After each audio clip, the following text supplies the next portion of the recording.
And we've got 41 who we're expecting, Steve, and we'll see. Now they can come into the room and we'll see as that happens.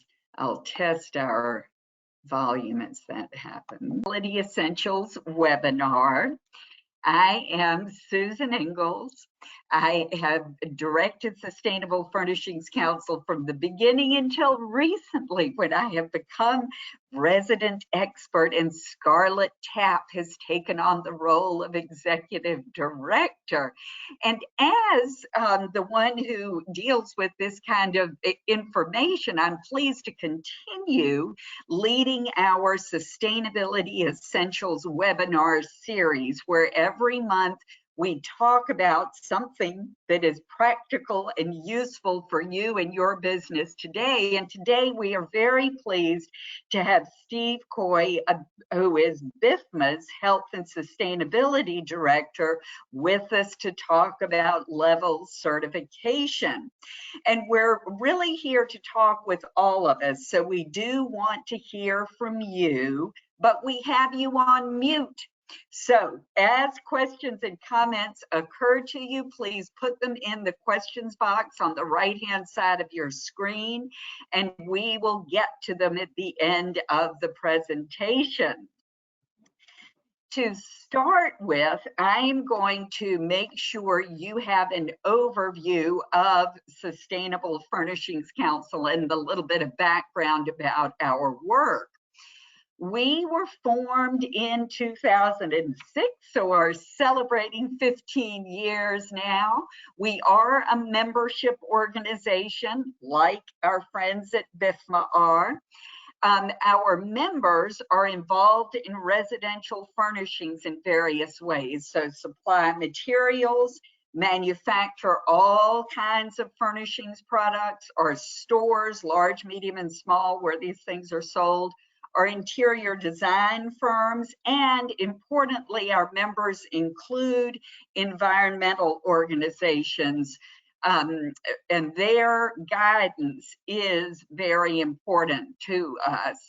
When we started, our first job was to establish what are best practices for sustainability in furnishings and to set standards for recognizing exemplary implementation of those practices. And we did that early on in about 2008. And from very early on, from that, those first few years, one way that manufacturing firms could prove that they were implementing best practices to this standard would be by having BIFMA level certification for at least one product platform. And so that has been in our standard for a long time, but it has remained a little known fact. So we're pleased that our conversation today is part of bringing that further out in the open and part of diving deeper into the possibilities of deeper coordination with BIFMA. It's very exciting to be doing this. So we are very much an educational organization, and some years ago, we formed the Sustainable Furnishings Education Fund to house programs like our monthly webinars that are open to everyone, and to support our outreach to consumers who look to us for finding eco-friendly home furnishings. Our most important educational programs include this series of webinars and Green Leaders, an actual certificate program that covers information about sustainability in general, how it relates to our industry, covers what consumers are thinking, covers lots of questions to ask, answers to look for in products and processes and operations, and has a sales training module to help you put it all together and build your business, do your job better. So if you are interested in the kinds of things we're talking about today, that is one place you can go to learn more. And we hope that you will get involved with us and learn more. Sustainability is an umbrella term. There are lots of specific aspects to sustainability, and you will see that that BIFMA's E3 standard and level certification and our conversations cover this triple bottom line of sustainability, to which our industry has, it relates completely. We are a global manufacturing industry, burning a lot of fossil fuels as we generate electricity and transport materials and goods all over the planet.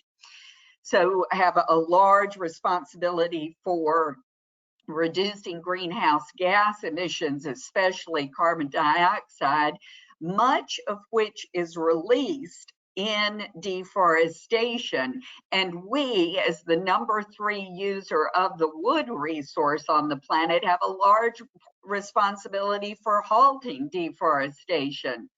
We also have a large responsibility for addressing the presence of the hazardous chemicals that are compromising our health in our indoor environments, and in toxic waste that leaks out into our waste streams, our water and our air especially. And these toxic chemicals often most impact people who are least in a position to prevent exposure to them. So we have a large responsibility across several aspects of our work to ensure social equity.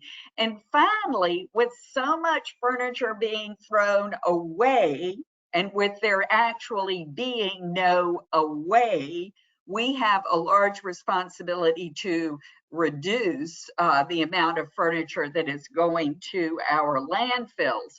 So to address these problems, we work various initiatives with partners. We're very pleased to be working with this cadre of partners, the American Sustainable Business Network, the Center for Environmental Health, Parsons the New School Healthy Materials Lab, in working the What's It Made Of initiative to address the presence of this handful of hazardous chemicals that are most commonly found in furnishings.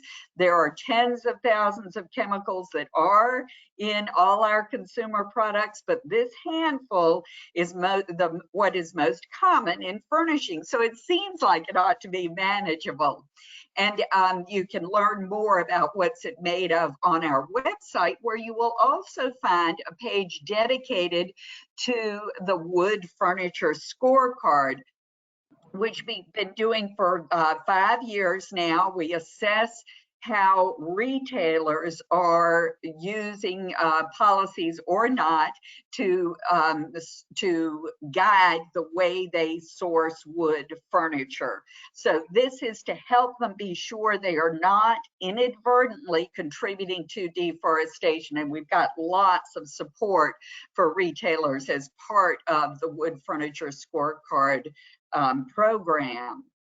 We also have a new program that you'll be hearing more about next month, our circular design glossary for furniture and furnishings. Some of you have heard whispers of it when we announced it at our 15th anniversary celebration last month, and it will be coming out before too long here.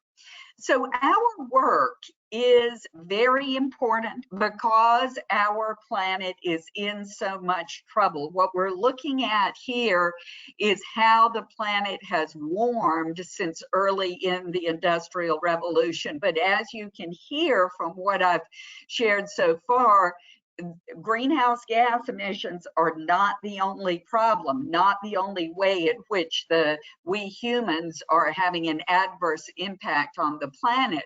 So it is very important that we here at Sustainable Furnishings Council work with partners like BIFMA to address these problems and to use our partnerships to accelerate progress. So I am very pleased, Steve, that you, Technical Director for Health and Sustainability with BIFMA, are with us here today to talk about LEVEL and talk about the standard that's behind it and how our using it in residential furnishings can really accelerate the progress that we as individual companies can make. So thank you for being here. Thank you, Susan. Definitely appreciate it. And you and I have been talking about this for a while. We finally are here, so we can hopefully have a conversation. To Susan's point, please feel free as time goes on to throw questions out there or even meet with me individually afterwards. But I think your setup was just awesome because really, Susan's laying out so many of the issues that are out there. And a lot of people, especially businesses, public companies, non-public companies, large businesses, were asking the manufacturers, my members, how are you going to address these things? We want to buy furniture that is connected that way. And you'll see this in the slides, but I'm going to kind of cover it in the intro. The group was like, we better come up with something that starts to take all these questions and come up with a standard that addresses them. So it was, and be proactive versus reactive. You always hear that, and that was the goal here. And what's really great is if we can keep this conversation going and think about it from also a residential perspective. We all know there's kind of that blurring of lines, and we'd love to have that conversation because frankly, the one thing that we've learned through this process is, instead of reinventing the wheel, let's talk and work on ways to work together.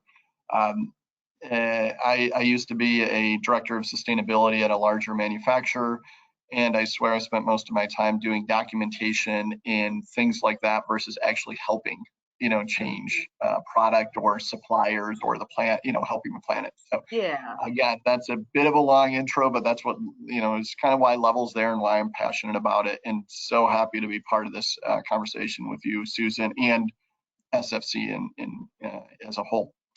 So with that, I'm going to jump into what LEVEL is, just so you can get a sense of what we're talking about. Give me 1 second, because I think there we go. We'll go through an overview, explain the process, and kind of, again, we want to connect this to the market.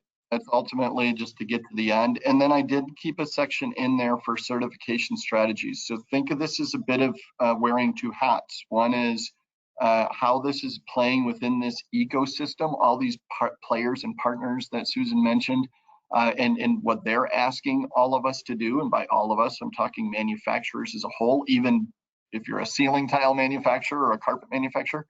And then also, so that's one aspect, kind of market. And then the other one is, if you're a manufacturer and you're thinking, yeah, I might want to do this, I'll give you just a teaser, if you will, on some of the things that you might want to think about. And down the road, we can have a larger conversation on that as well. With that said, here is, first of all, BIFMA. Let's start there. Who are we? We are an industry trade organization, been around for almost 50 years. We'll celebrate that soon. It was really primarily put together because they wanted to come up with product standards. So again, think business to business, commercial furniture. There were a lot of questions about what's performance, what's safety, those types of things. And so the foundation is standards around the performance of chairs and desks, et cetera, and all that. Moved into advocacy, so we do get into some legislation issues as well. Conversations, whether it's kind of related to government procurement down to PFAS and furniture, we're briefly talking about. And then it really became along the lines of sustainability. People were asking all these questions again, as was outlined already. And so we wanted to set that bar and be proactive and really come up with the conversation, because furniture, frankly, can be a little more complex. There's multiple ways it's being built, multiple variations of it, and therefore we wanted to tailor it to the industry. And then also make sure that we're maintaining it. So I was just jumping off a call to join this one because we're on our fourth iteration. So every 5 years, we update the standard. We look at ways to make sure it's relevant and essentially both effective as well. So that process, there we go. I'm going to go to the next slide, is really about connecting into the supply chain. What a lot of we've learned, the market as a whole, and I'm going to use that term broadly. So it could be a business who's asking to buy furniture, or it could be an individual, doesn't necessarily understand that it's often around the supply chains themselves. So they will ask us for what's in your product chemistry-wise, and they don't realize that no matter who you ask, it might lead all roads to the same particle board supplier or the same plastic supplier. So we wanted to send a very clear market signal that our manufacturers are saying to that same supply chain. Maybe there's 3 or 4 suppliers, but either way, these are the things that are important to us. I love the circle that you showed, Susan, and the fact that there's all those little pieces of pie. It's very difficult. I won't say impossible, very difficult to hit all of those. And so we, again, and then explain that to all your suppliers, because you have multiple suppliers. So we wanted to say, what is the priority? What's the focus? And funnel that information. And that's even whether it's an investor requirement, which is now becoming a bigger issue, or the EPA or other purchasers. So that's really what it's all about. The standard is E3. So what's called the E3 standard, that's, call it your textbook. That's where you figure out, and we'll get into this a little bit more, but that's essentially the textbook that says do these things, and then you can go for third-party certification. If you go for third party, then, and you get audited, you pass, then you're level certified. So we have standard and we have certification. Again, alignment with a lot of the factors that we found important. LEED and WELL are very common in our world of commercial buildings especially, but they also have residential, they also have healthcare, they go in schools as well. And so we wanted to, again, focus on what they were interested in as well. I'm gonna skip this slide other than to say that we are going through revisions, and we're in the 2019, but we'll have a 2024. I will say one thing, just as a practical matter, we understand people can't pivot the ship quickly. So when they're doing a product launch or things like that, or a new supplier that they're working with, we give plenty of time, kind of runway, to make sure that they can adopt from one standard to the next. It's not like a flip of a light switch and now you have to follow the standards. So there's plenty of room to work there. This is a slide I wanted to just spend a couple more seconds on. The ANSI process is used to make the standard. So again, we have the E3 standard and the level certification. The E3 standard brings a lot of people participating in this conversation. And we're proud of that, because then it's embraced by more people. So it isn't just 6 or 8 manufacturers in a back room, so to speak, coming up with their own idea of how to do sustainability. It's getting all the different groups involved, associations, what have you, and adopting the standard.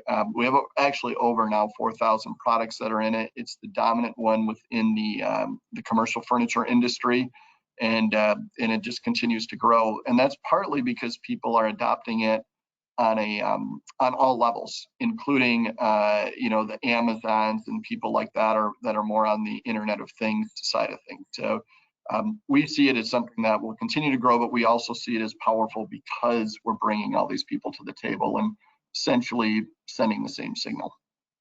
So here's what it is. It's set up so that you look at the product, the facility, and the organization. We understand, again, and this is where if you take a guy like me who's been doing this for a number of years, people were asking questions and not realizing how the industry had changed from a very vertically integrated. They kind of assumed we did everything. It would come and it would be everything from the raw materials. It almost seemed like they thought we extracted the raw materials, but it would go all the way through. So we wanted to educate, as well as put together a program that explains there's product design in sourcing of materials, which is kind of that number one. There's the facility it's built in. The idea being you can't have a green product from a brown facility. You have to think about who you're working with, who it might be your own, of course, but it could also be a partner or a contract manufacturer. And then finally, the organization, what they are, where their headquarters is and how they operate.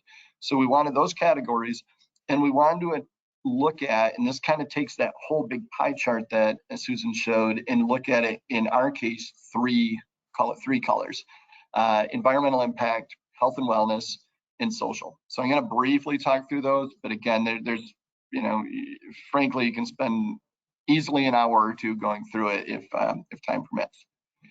The process, if you're not familiar with LEED, I'll go through this because some people might not be, but LEED is a green building process that was very common amongst architects, designers. So we kind of followed the same system where it's a point-based system. The more points you get, the higher level you are. So level 3 is the best, level 1 is kind of the entry level piece. But there are prerequisites. So the idea, again, is you have to do some minimum things just to be involved. And of course, everyone who's buying likes that, because then they know, again, kind of a minimum expectation that's there. Then you have some freedom to evaluate the credits and go for certain points, which is extremely helpful for people because, they might be really good at energy efficiency or practices around supply chain, and maybe a little bit, less in chemistry and knowing what's in their product. So again, there's some flexibility there to be a little bit more inclusive with a baseline involved. Here are the prerequisites. I'm only going to point out one.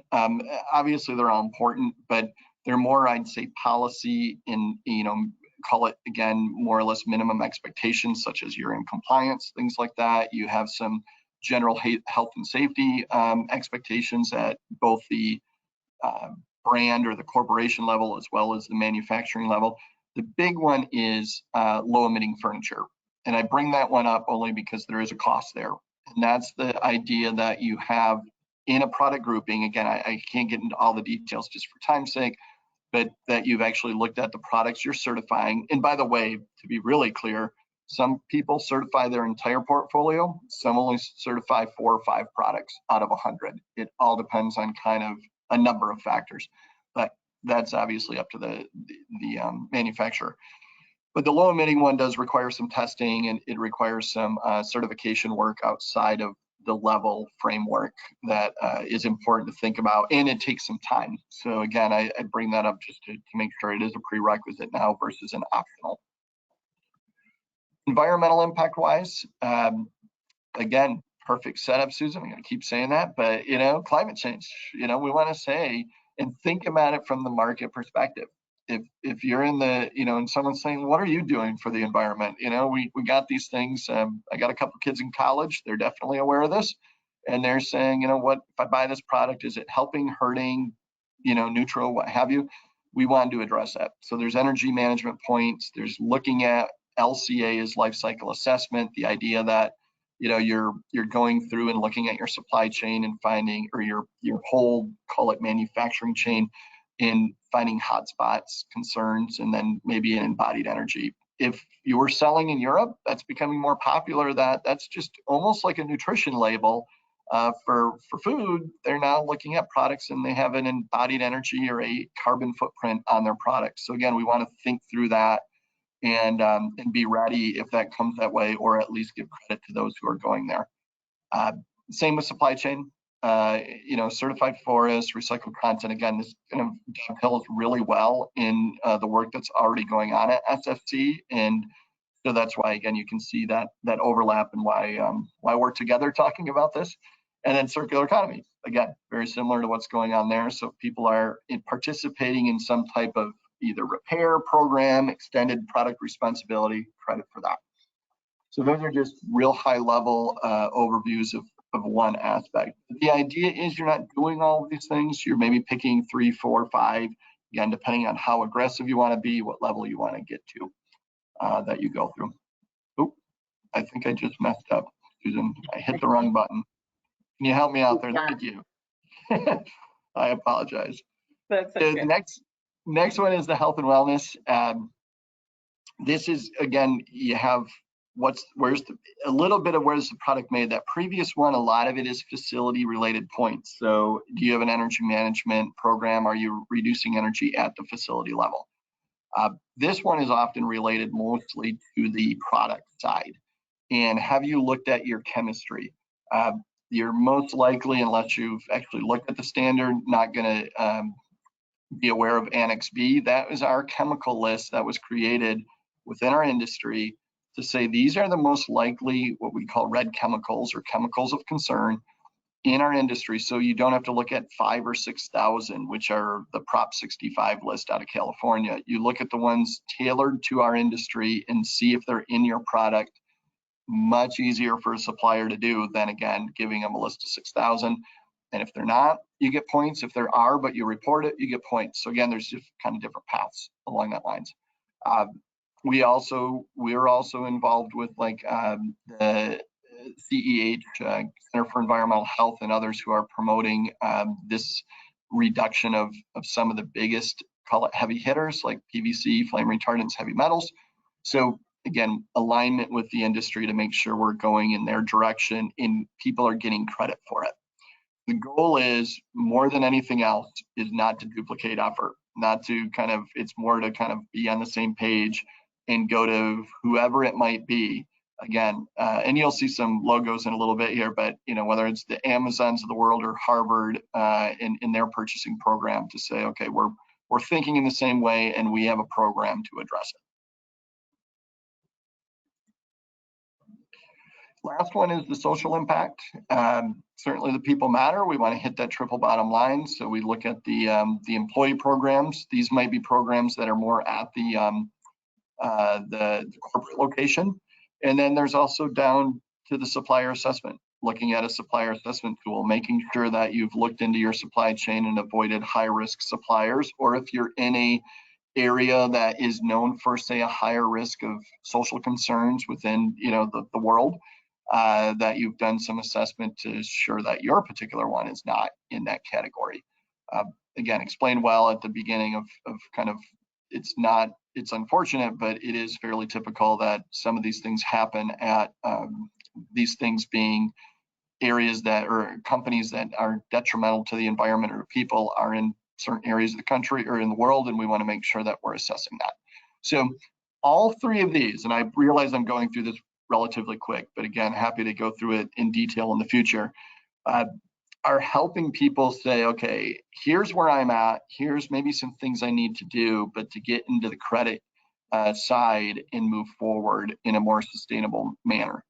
So all of these points, and we have a full scorecard. I can actually share that with you, Susan, if you'd like, just to give people, I think you have a copy, but I'd be happy to share another one.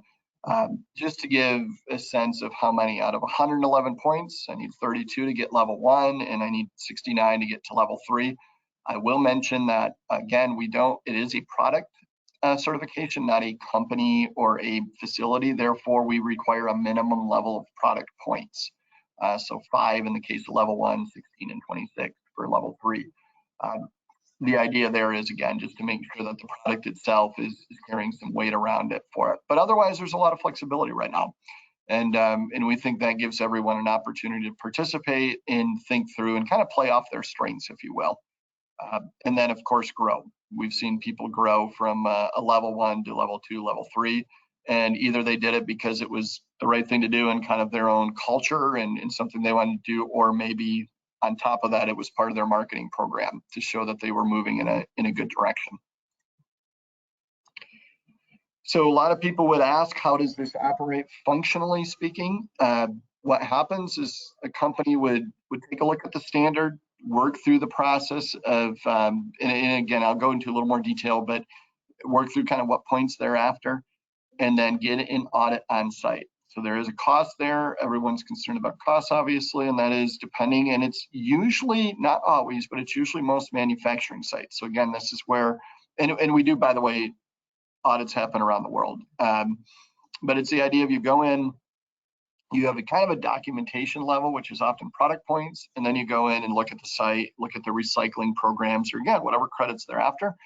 Then that's year 1. That box to the far left. Then year 2 and 3, the next 2 boxes, are what we call surveillance audits, and it's a document review. So to save time, money, resources, we're going to, unless there's major changes, we're going to do a document review at a desk level. So, that's more just file transfers, things like that, but nothing on site. So those years are typically about a third of the cost each year than the on-site audit, for obvious reasons, travel and time spent. And then we go back year 4 on the far right there is that recertification, which is on-site audit. And then it just keeps repeating over and over again. So the mindset is, and again, it can change year to year based on products introduced and things like that. But typically what we've found, and this is why we think Level's been successful amongst other reasons, is that people are introducing product, and from a design perspective, a look, it might look completely different, but the pieces and parts and processes are often very consistent with the last iteration. And again, I'll use something I'm very familiar with, but a task chair, a lot of times it's the same glass-filled nylon, it just has a different curve to it or a different dimension, same foam, just a little different shape. So, if that's the case, let's not act like it's a brand new product. Let's act like it's more of similar DNA and a brother or a sister, if you will, than a brand new product. So that just is ways that we try to be efficient in what we're doing. Conversely, though, there are people who will, in year 2 or 3, they partner with a new contract manufacturer, they partner with, or maybe they build a new facility or move their operations from a state to a different country, or even a state to state. And then we might that might trigger an audit for, I think, obvious reasons. Mm-hmm. All of that work gets you to the point of level certification, and then that becomes something we put on the registry. It's a public registry, free for people to look at, and it gives them a sense of, okay, these people have gone through more than just the norm. It's not just a marketing brochure. They've actually gone through third-party audited, and they're now on this registry for verification. Perhaps more importantly, you can look at and search through that process and see what kind of criteria out there, what categories, and it's something that we do have people using for their own purchasing decisions. There's different subcategories. There's a conformance in general, but I think what might be most interesting, I'm going to just skip ahead for time's sake, is that people can get some actual information about the product. Again, some of this is voluntary, just to be clear, but most people take us up on it because they can get into names. Sometimes it's an individual's name, sometimes it's more of a customer service name, but it's something that they can send out, and they can actually print and send this out to, again, who they're selling to or they're working with. It's actually a way for them to stop answering questions all the time and kind of have one place to point everyone to, or again, just kind of create the PDF and send it out. I think more importantly, though, we're seeing that information is now getting into the marketplace in a variety of ways. So we have a lot of people that are putting it as their in their specifications. Again, this is certainly more of a business to business mindset. Government wise, they're getting into it. But the last one is what I wanted to touch on here, is it's also in databases and registries. And let me explain that in the next slide. I'm going to just jump 1 or 2 ahead here. I'm going to skip that one as well. Again, I want to leave time for questions. Okay, I'm going to go back to that one. I apologize. This is where I wanted to go for this. What we're finding is everyone's migrating for a variety of reasons to more information on the internet. I mean, that's been going on for 20, 30 years, but it's even becoming more of a conversation around purchasing decisions, whether it's a retail level or a commercial level. And again, I'll just pick on Amazon for a minute, just because they're, something we're working on with them. They have a climate pledge friendly program.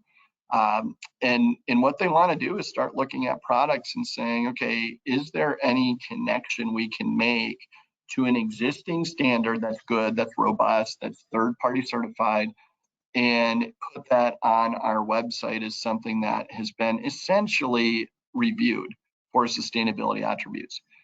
They're not alone. There's a lot more coming on, and the flow of data, if you will, is happening more and more. And what that registry is doing is powering that information. So people can go to our website. We can also, in some cases, either leverage that information, again, with the permission of the manufacturers, to go elsewhere and be used for these purchasing decisions. So an example of that is the government side.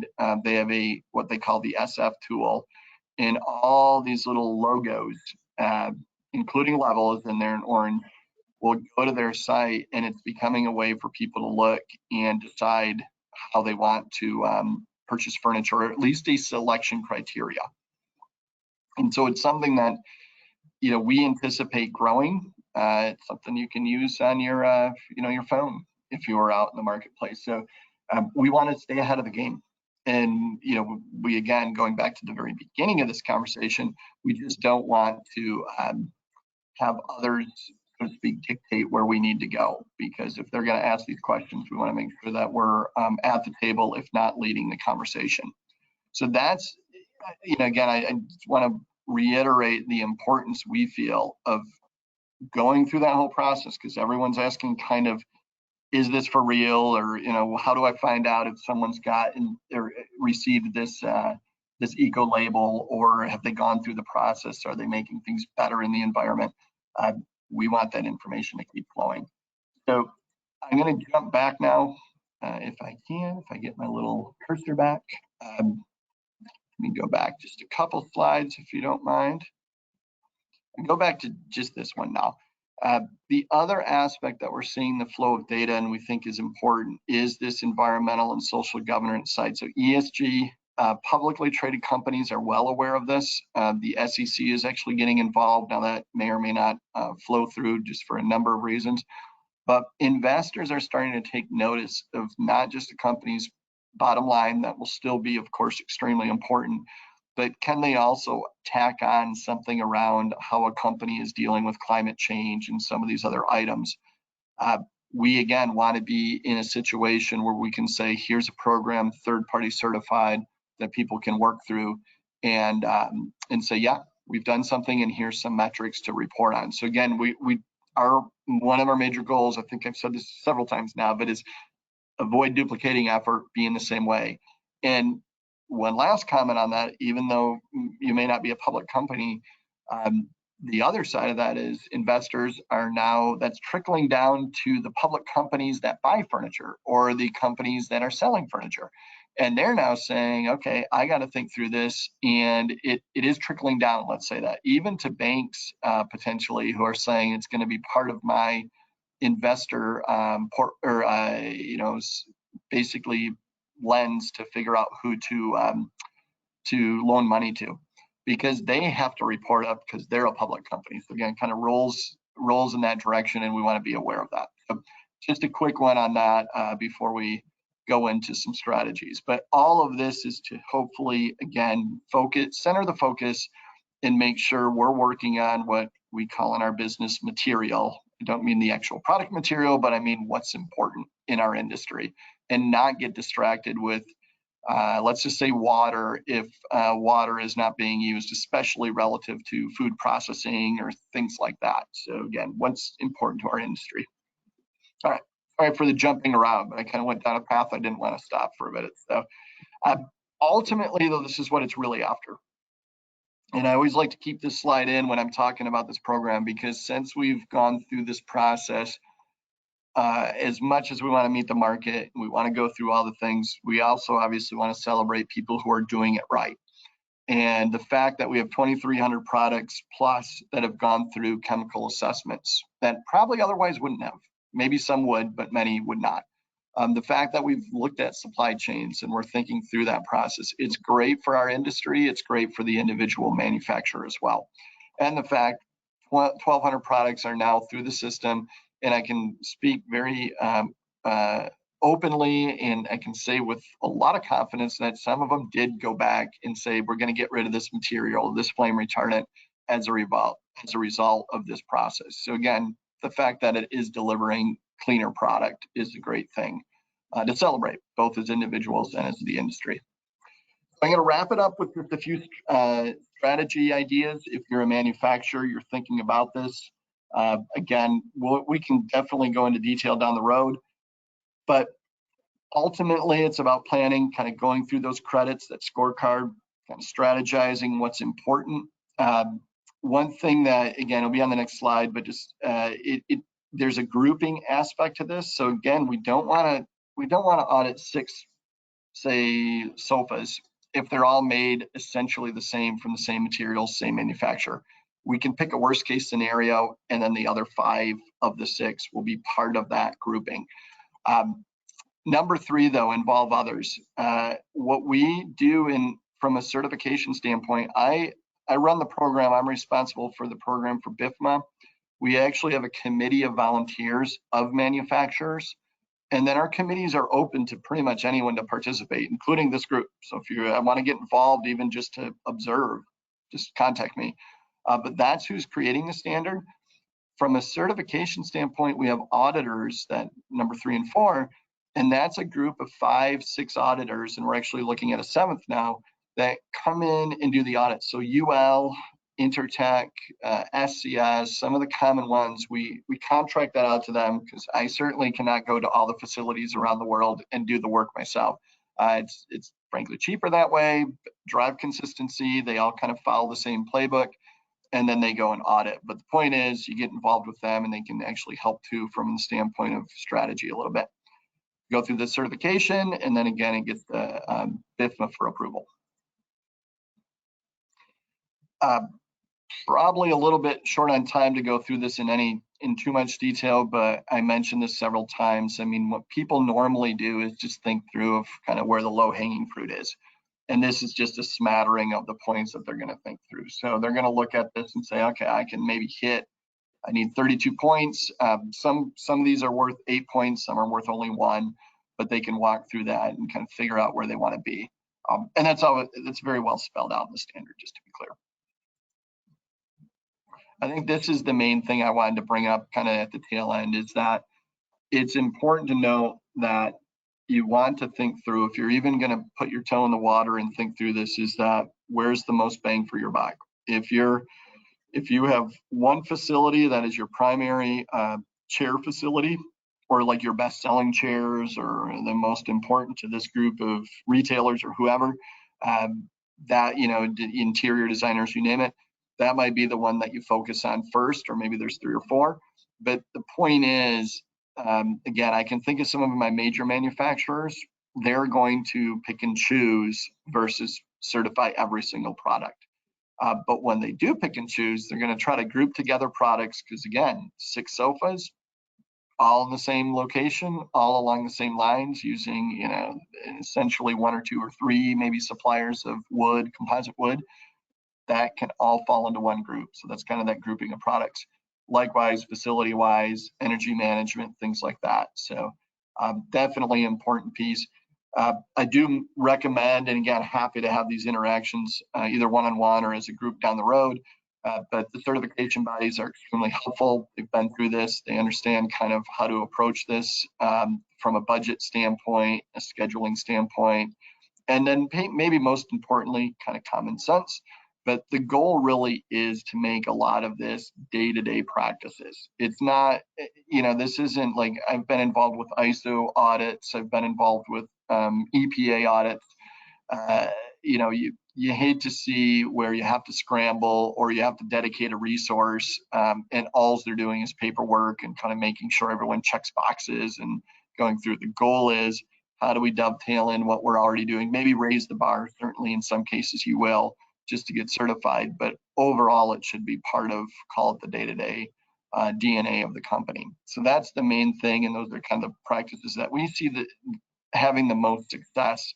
I will also tell you, I have Steelcase, Miller Knoll, you know, they're around $4 billion, and I have companies that are 50 people that are certified, that are in Canada, and what I'm thinking of in particular. So it does have a wide range. Some will use, and I think the person in Canada used a consultant. We have a list of consultants, and they just help set up the process. So they set it up, kind of built the spreadsheets and framework, because they've done this for a long time for other small manufacturers and even some large ones. And then from there, you know, the company took it over. So that's one way to do things, maybe accelerate it. But then others just, you know, they did it on their own. They worked through it and they made it as part of their program. It takes typically 6 to 9 months to go from hey, I'm, day one, I'm thinking of doing this, to I'm certified is usually 6 to 9 months. There are faster, there are longer, but that's probably a good average, if you will. Other than that, I think I've covered this, hopefully not too quickly and overwhelmed you with too much information, but third-party certified, we found that to be, we actually do offer a path that's, you can actually get you can self-declare, you can't be level. You can just say I'm in compliance with the E3 standard. I have one, maybe 2 companies that do that. Great, we want participation. We want to drive things in a positive way, but most find the level side worth it just because people want that third party. But there again, that's up to you. Other than that, I think I'm done. Any questions or comments? Great. My comment is that was fabulous. Thank you so Well, much. thank you. Very, very useful information. Sustainable Furnishings Council exemplary recognition is for a company, and you have described this very good, robust certification for a product platform, and it includes prerequisites that are company-wide. So I just want to be sure that as we move into questions, we bring that forward to say that when you've got this certification for any product platform, even if you've got numerous product platforms and you've got the certification for one of them, then you have shown that you are meeting those prerequisites, but earning the recognition because of those company-wide prerequisites. Yeah. So we're excited about this, and we do look forward to, let me answer the questions that we've got here right now, but we look forward to diving deeper. Okay, so first question, I don't see PFAS chemicals included on the targeted chemical elimination list. What is the reason it's not targeted by level? It actually is part of that targeted list. So there's PFAS, flame retardants, heavy metals, PVC. The reason it's not on there, and that's a really good point because it's such a hot topic. It was literally just to not list everything. It's a font issue or a text issue. So yeah. I can absolutely send anyone who's interested the chapter and verse, but it is included. PFAS is included in that targeted chemical elimination credit. We also have PFAS in Annex B. For those that are aware, BIFMA and many others, like everyone, is trying to figure out how to define PFAS correctly. We hope that, and I'm talking, and I mean everyone who's involved in this conversation, but it is part of that targeted elimination. I apologize, it's not on the slide that way. Yeah, that's okay. So, I mean, it's okay with me. I understand what you're saying. And what I'll add, Steve, for our audience is that Annex B is a list of specific chemicals, and PFAS refers to a class of chemicals. And so a chemist will look at that list of chemicals in Annex B and check off these ones are PFAS, in the class of PFAS. But I'm very glad that our audience is noticing that. Thank you. Yeah, and we have call it a one definition of PFAS in that Annex B, just to your point, Susan. But I think we're gonna have to update that as time goes on, because it's what I'm probably way too much in the weeds here, but what we don't want to do is regrettable substitution, where people try to come up with a different, cousin of PFAS as we defined it. So yeah, good. Next question: what is the cost of level certification? So special price for SFC members. Yeah, right. Yeah, so and we're going to work together on those types of things and just see what we can do. I have to give you a range, as you can imagine. Again, I mentioned I have a 50 person company versus a 4 billion. And it's not the company size. It's all purely how many locations do they have to manufacture and how many products they are certifying. So I would argue it's anywhere from, I've seen $6,000, roughly $6,000 up to $30,000 to $40,000. And you can imagine, again, the variables that go into that. And then some companies are doing more of, and that's 1 year, and then the next year again can be a third of that price. So I know, I mean, things have changed. Inflation is inflation, but that gives you a rough estimate. I'm very openly, it's not $500 or a couple $1,000s. Other than, again, maybe depending on your situation, a simple one, desktop audit, year 2 and 3 might be in that kind of couple $1,000 range, but that's about give you. It's not several hundred thousands of dollars. Let's put it that way. Yeah, good. And for a company that is making different kinds of products, upholstered furniture, case goods, bedroom furniture, they would choose whichever product platform is their priority and do that one first. And that would probably, that would be an efficiency. Yeah, because that's what it's getting at. So I could have, I've seen it before where I have 50 to 60 seating products at a very high level. And one is a stool that's made by this contract manufacturer in Minnesota. Yeah. They're $6,000 for that stool, that being the cost to certify that. And again, I'm throwing a number out there, but 4,000, whatever. They're just like, nah, no thanks. We only sell 400 a year, and so they're not going to do it. But their big product, different story. Yeah, good. Thank you. I want to be sure we clarify this. BIFMA is known for their commercial standards. Do you offer a residential standard? Well, the reason we are having this conversation here today is exploring the idea that this standard is perfectly suitable for products we put in our homes as it is for products we put in our offices. Yeah, I mean, absolutely. I mean, this is why, again, it's probably a long time coming, but glad to be here now. And I'm talking kind of BIFMA and SFC talking about this. We're hoping level 1 is a good way to get kind of that residential piece, but we're not closing the door by any stretch on doing more of a residential feel to it. I'll leave it at that. But I think that, our goal is to work together and, again, not duplicate or create yet another eco label. Right, we've got plenty of them. And the next question starts with the comment, it's great how connected the level certification is to other organizations. Is ToxNot an organization that could be used to share chemical and material transparency for the level certification? It is. ToxNot's one that you're working for. Great. Great. Great. There's a few things coming along the lines along that, which will make it even better, just to make it simple. Again, I'm all about simplicity.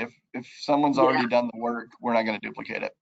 Great. So on that subject, how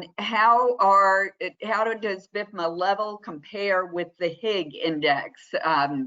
So are you working with the Sustainable Apparel Coalition, or brands finding that this is more applicable in the home industry? Honestly, we haven't. I mean, I know the HIG index, and I know kind of certainly the Sustainable Apparel Coalition. We've generally, it's funny just to bring that up, because we've talked about just having a conversation with them because of this type of work that we're thinking through. But overall, we've been more associated with some of those other groups that were already mentioned. So at this point, no. But again, I'm open to like Parsons and others we've talked to, Brightworks, all those. But HIG is not one we've looked at too closely. Okay. So the first thing is that people familiar with the HIG index will, when they look at the BIFMA scorecard, will see where there are overlaps. Yes. And that brings us to a question that a couple of people are bringing up, that there are so many product certifications. Do you recognize them all as contributors to level? And I think you'll clarify this also. BIFMA level is another third-party certification. But if you've already got various certifications whose logos you've showed during this presentation, that proves certain amounts of certain parts of what must be proven to earn level, right? Yeah. So Clarify that. absolutely. So the ones that come to mind offhand are Green Guard certification or SCS Indoor Advantage, any of the low emitting. There's a certain, but they know this. If it's furniture, they've already gone down this road. But that's going to be, an easy button to get into certain points. Declare labels, HPDs, same idea. Easy button to get into certain points. Beyond that, FSC, another one, easy button to get into certain points. Yeah. So yeah, those are ones that often people use, and it's almost a preferred compliance path because again, it's not requiring extra effort. Beyond that, like most, we do have some people that even go as far as cradle to cradle certification and level certified, and that's a bit of duplication of effort. Just because they're also a holistic certification. But another one would be EPDs or some of these other things that are going on where that again, easy button into getting the work done. EPD is environmental product declaration for life cycle assessment work. So yeah, ideally any of those efforts you're already getting. And another one would be in the social responsibility side. If there's like a B Corp or the SA 8000, I believe it's called, but around social like auditing and things like that. Again, that's your doc. Right. So ISO 14000. I mean, just hand over the document. That's going to give you certain points. And I don't mean to make it all sound like it's so easy, but again, we just don't want to duplicate effort. Exactly. So those certifications are proof that you have done certain work. Yeah. Exactly. Good. Yeah. And some people will say, well, then, kind of why do they have this certification at all? It's mostly because people wanted to look at all of it in one spot, all combined, as opposed to say, do you have merit badges A, B, C, D, E, and F? It's like, can we just kind of consolidate? So that's really how it came to be. Yeah, good. I've got a couple of questions about particular materials. So one company is making bamboo products, a large number of products with this raw material, moso bamboo. And so in that case, it's really all one product platform. That's what we mean by a product platform. It's made of this material in this factory, whether it's made in this shape and style or that shape and style, right? Yep. No, that's exactly right. I mean, designers, I have to be careful around designers because, I'm like, I don't really care what it looks like. I just want to know how it's made and what it's made of. And of course I care. I'm just saying, sustainability wise, that generally, unless it's designed for disassembly, that matters. But otherwise, you're probably looking at one product certified and a portfolio underneath that is going to be part of that certification. And you were talking about the value of the certification. Are hospitality businesses using this certification, like hotels, etc.? We're seeing more. We're kind of, again, we do these types of webinars to put it out there. So we are seeing more of it. It's migrated, I would say, historically from government to corporate. Let's say a bank is going to buy a bunch of furniture, to academic. And now we're seeing more in both the Internet of Things and the hospitality. Education was another one that it's moved into.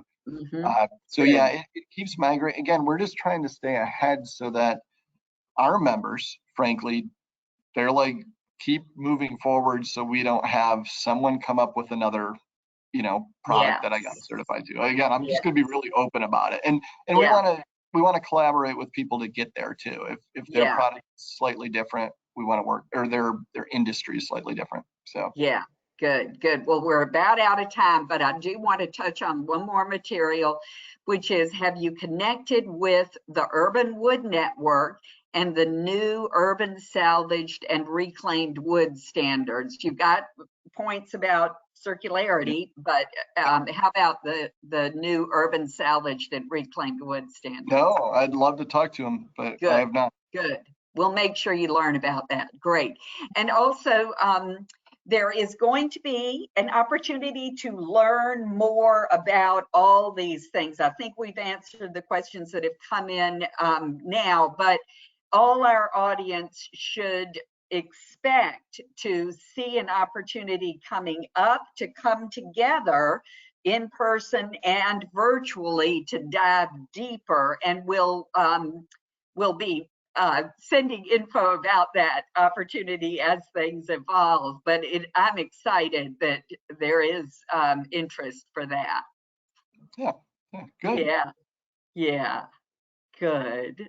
Steve, thank you so much. Well, and thank you. you all who have been with us today. But thank you, Steve, for what you've shared with us and what y'all are doing with us. Thank you. I appreciate the time. Glad we could connect. So good. Me too. Me too. So I hope everybody will join us again next month when we'll be talking about the glossary.